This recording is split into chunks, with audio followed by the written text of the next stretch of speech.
bizani les tashlaydigan mashinamiz. Ya'ni men haydayman. Gazel bor, mikroavtobus. Uazik bor. Mana vagonlarda odamlar yashaydi. 15 kun ishlab, 15 kun dam oladi.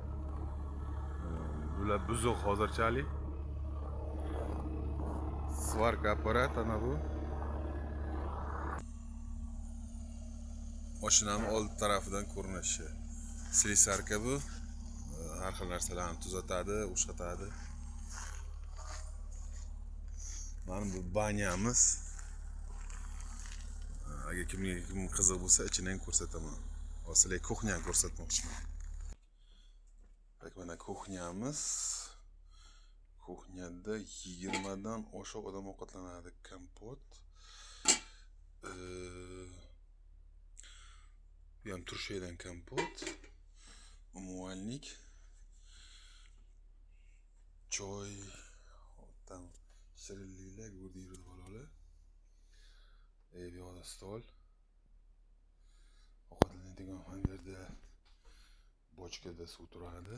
Ovqatlarimiz 2 xil ovqat qiladi. 2 xil go'shtdan. Cho'chqa nima? Tovuq mol go'shtidan. Tovuq go'shti kamroq, mol go'shtidan ko'proq qiladi. Tak. Горох. Mol go'shtidan kotlet. O'rdak go'shti deb adashmasam, o'rdak go'shti. Ham cho'chqanikidan nimadir suppi go'yildi bolasi. Tarelkalar. Gazovoy plita. Bodring, pomidor, qishin yozim bor. Xolodilnikni hozir ochib ko'rsatdim. Xolodilnikda hamma narsa bor.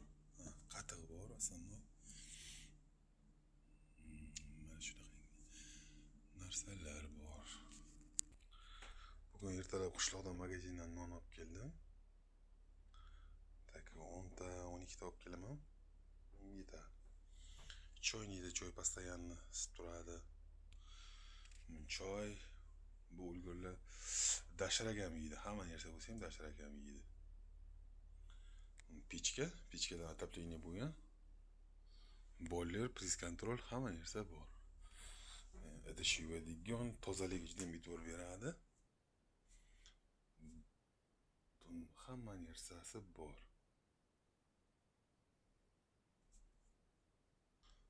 Bir kunda mana shu suvni ishlatib tugatadi. Bir tonnadan ziyodroq kunda ishlatib tugatadi. Ana bu katta dvijok, stansiya deymiz uni. Sutkasiga 24 soat, yiliga 12 oy o'chmaydi.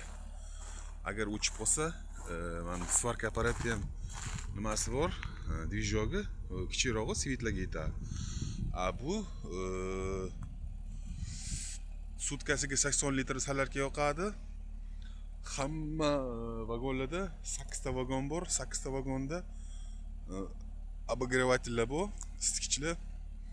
Undan tashqari mikrovolnovka, duxovka, drel, balga hamma narsani ishlatishga kuchi yetadi.